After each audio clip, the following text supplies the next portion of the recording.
Well, hi there, and welcome to a family fun sing-along time with Powell River United Church. I'm really happy that you've joined me today, and I invite you to sing along with me. We're going to start with I Am the Light of the World. And Jesus said, I am the light of the world. You people come and follow me. If you follow and love, you'll learn the mystery of what you were meant to do and be. To bring hope to every task you do. To dance at a baby's new birth. To make music in an old person's heart and sing to the colors of the earth. And Jesus said, I am the light of the world. You people come and follow me. If you follow and love, you'll learn the mystery of what you were meant to do and be.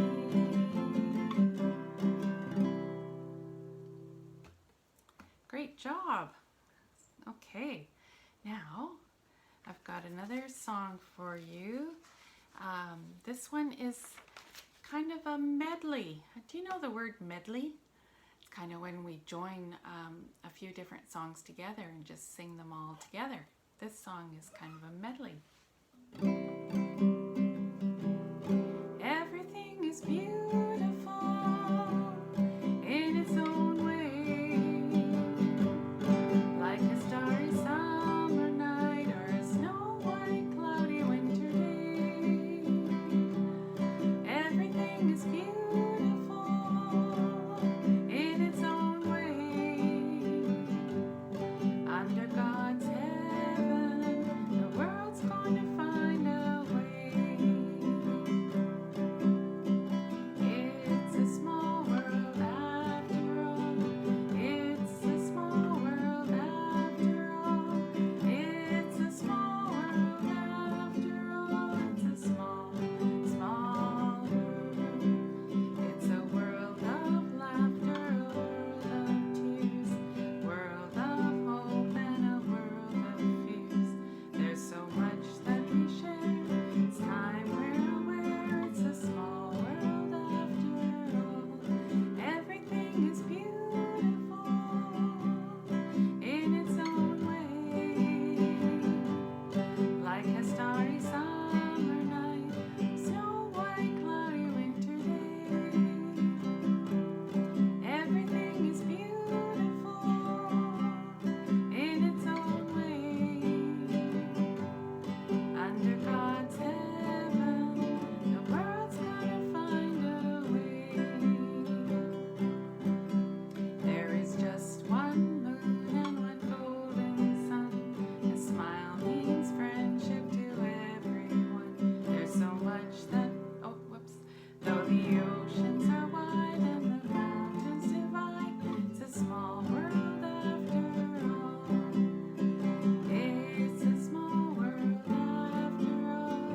It's a small world after all. It's a small world after all. It's a small, small world. Good job singing along with me. Thank you. Okay, what else have we got here? Well, I've got a little bit of a long story to share with you today, but I hope you'll enjoy it. It's kind of a neat story. It's called The Mountain Who Loved a Bird. This is written by Alice McLaren, and the pictures are by Eric Carl. There was once a mountain made of bare stone. It stood alone in the middle of a desert plain. No plant grew on its hard slopes. nor could any animal, bird, or insect live there. The sun warmed the mountain and the wind chilled it, but the only touch the mountain knew was the touch of rain or snow. There was nothing more to feel. All day and all night the mountain looked only at the sky, watching for the movement of the billowing clouds. It knew the path of the sun that crossed the sky by day, and the course of the moon that crossed the sky by night. On clear nights, it watched the slow wheeling of the far-off stars. There was nothing more to see.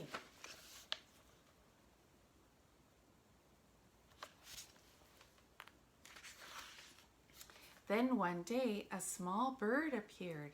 She flew in a circle above the mountain, then landed on a ledge to rest and preen her feathers. The mountain felt the dry grasp of her tiny claws on the ledge. It felt the softness of her feathered body as she sheltered herself against its side. The mountain was amazed, for nothing like this had ever come to it from the sky before. "Who are you?" the mountain asked. "What is your name?" "I am a bird," replied the other. "My name is Joy, and I come from distant lands where everything is green.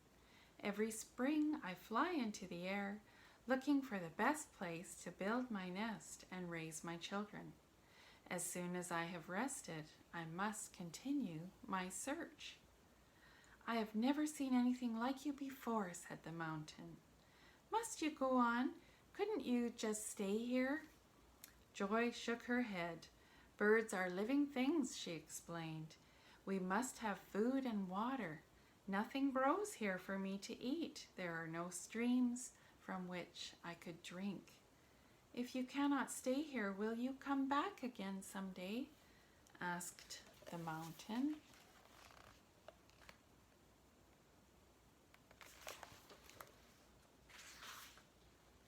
Joy thought for a while. "I fly long distances," she said, "and I have rested on many mountains. No other mountain has ever cared whether I came or went, and I should like to return to you. But I could only do so in the spring, before I build my nest, because you are so far from food and water. I could only stay a few hours." "I have never seen anything like you before," repeated the mountain. "Even if it were only for a few hours, it would make me happy to see you again." "There's one more thing you should know," said Joy. "Mountains last forever, but birds do not. Even if I were to visit you every spring of my life, there might be only a few visits. Birds do not live very many years." "It will be very sad when your visits stop," said the mountain, "but it would be even sadder if you fly away now and never return." Joy sat very still, nestled against the side of the mountain. Then she began to sing a gentle, bell-like song, the first music the mountain had ever heard. When she had finished her song, she said, "Because no mountain has ever before cared whether I came or went, I will make you a promise.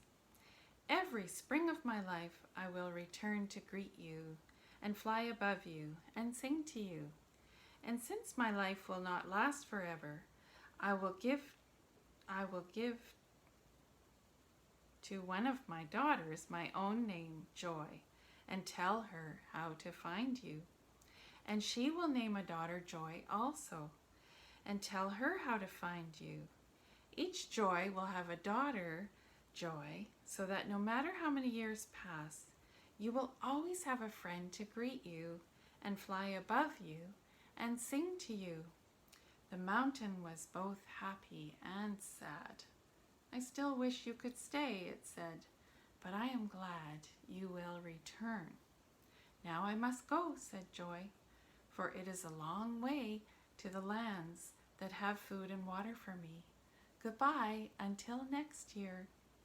She soared off, her wings like feathered fans against the sun.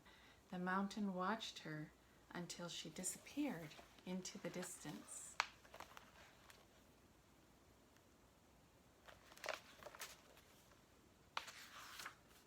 Year after year, when every spring came, a small bird flew to the mountain, singing, "I am Joy, I have come to greet you." And for a few hours, the bird would fly above the mountain or nestle against its side, singing. At the end of each visit, the mountain always asked, "Isn't there some way that you could stay?" And Joy always answered, "No, but I will return next year."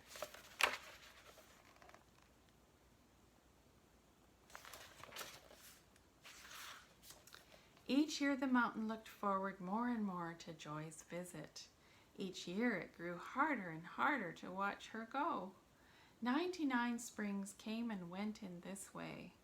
On the 100th spring, when it was time for Joy to leave, the mountain asked once more, "Isn't there some way that you could stay?"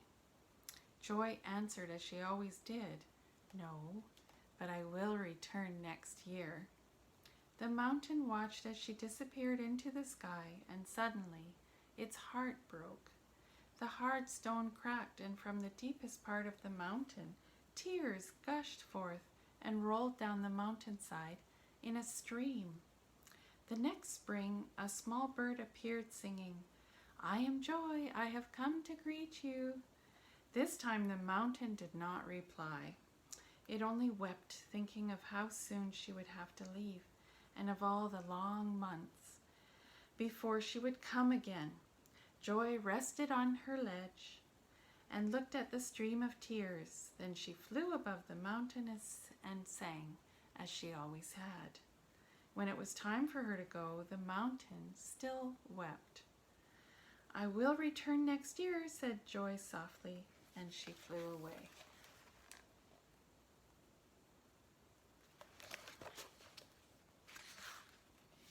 When the next spring came, Joy returned, carrying in her beak a small seed. The mountain still wept a stream of tears. Joy carefully tucked the seed into a crack in the hard stone, close to the stream, so that it would stay moist. Then she flew above the mountain and sang to it. Seeing that the mountain was still unable to speak, she flew away once more.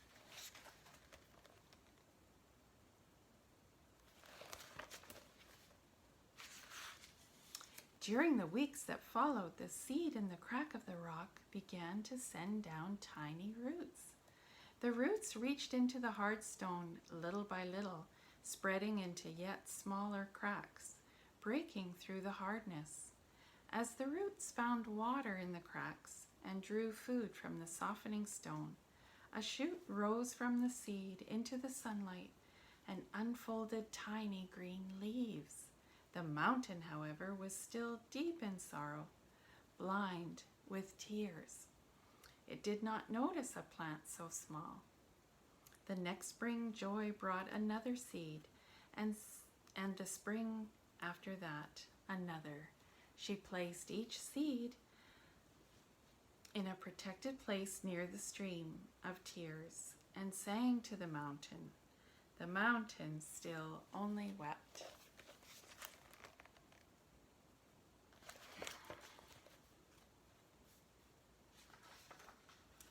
Years passed in this way, the roots of small plants softening the stone near the stream of tears. As softened stone turned to soil, moss began to grow in sheltered corners. Grasses and little flowering plants sprouted in hollows near the stream. Tiny insects, carried to the mountain by the winds, scurried among the leaves. Meanwhile, the roots of the very first seed went deeper and deeper into the heart of the mountain. Above the ground, what had started as a tiny shoot was growing into the trunk of a young tree, its branches holding green leaves out to the sun.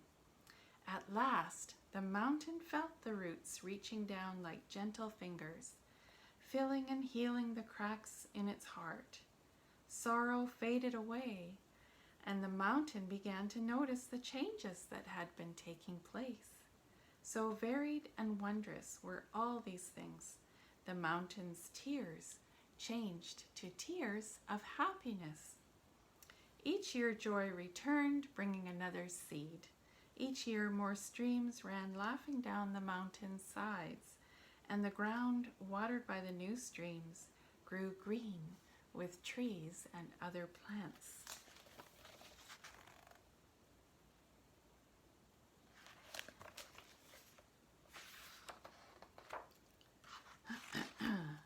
Now that the mountain no longer wept with sorrow, it began to ask once more, "Isn't there some way you could stay?"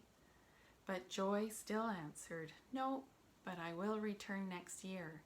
More years passed, and the streams carried life far out into the plain surrounding the mountain, until finally, as far as the mountain could see, everything was green.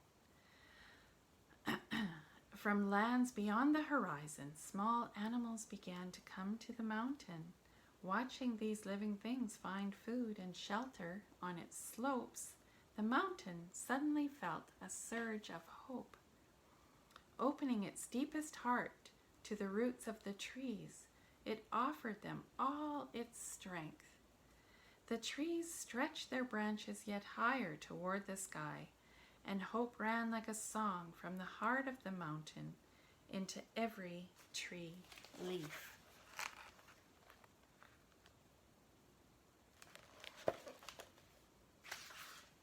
And sure enough, when the next spring came, joy flew to the mountain, carrying not a seed, but a slender twig. Straight to the tallest tree on the mountain she flew, to the tree that had grown from the very first seed. She placed the twig on the branch in which she would build her nest. "I am joy," she sang, "and I have come to stay."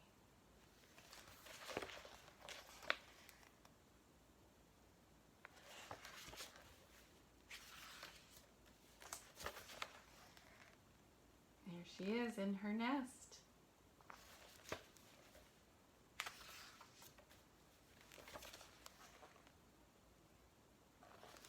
Okay, boy, the mountain must have been so happy. Okay.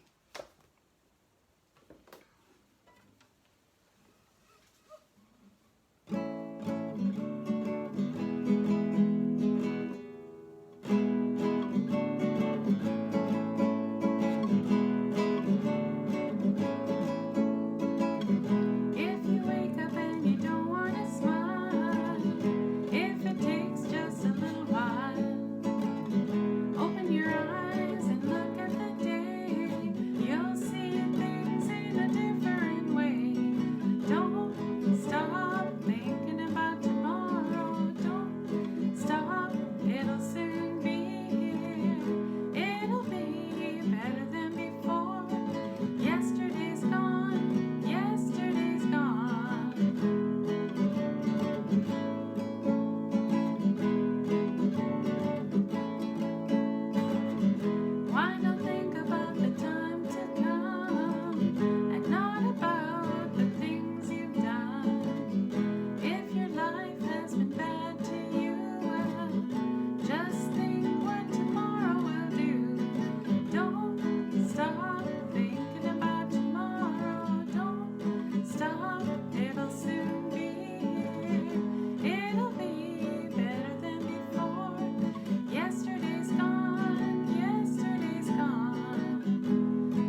song that we're going to do is from our hymn book, More Voices, and it's number 88, and it's called Over My Head. Over my head, I hear music in the air. Over my head, I hear music in the air. Over my head, I hear music in the air. There must be a God somewhere. When the storms of life are raging, I hear music in the air. When the storms of life are raging, I hear music in the air. When the storms of life are raging, I hear music in the air. There must be a God somewhere. Over my head, I hear music in the air. Over my head, I hear music in the air. Over my head, I hear music in the air. There must be a God somewhere. When the winds of strife are blowing, I hear music in the air. When the winds of strife are blowing, I hear music in the air. When the winds of strife are blowing, I hear music in the air. There must be a God somewhere. Over my head, I hear music in the air. Over my head, I hear music in the air. Over my head, I hear music in the air. There must be a God somewhere. Oh, Jesus is a calling, I hear music in the air.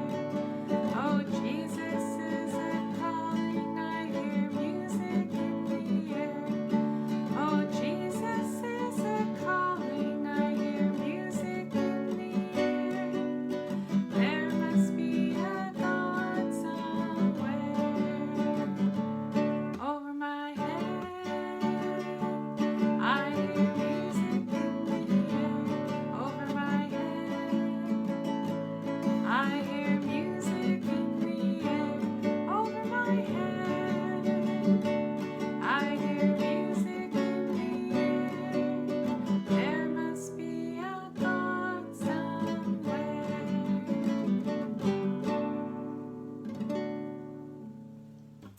Thanks so much for singing with me. I look forward to seeing you again next time. So take good care, and we'll see you soon. Bye for now.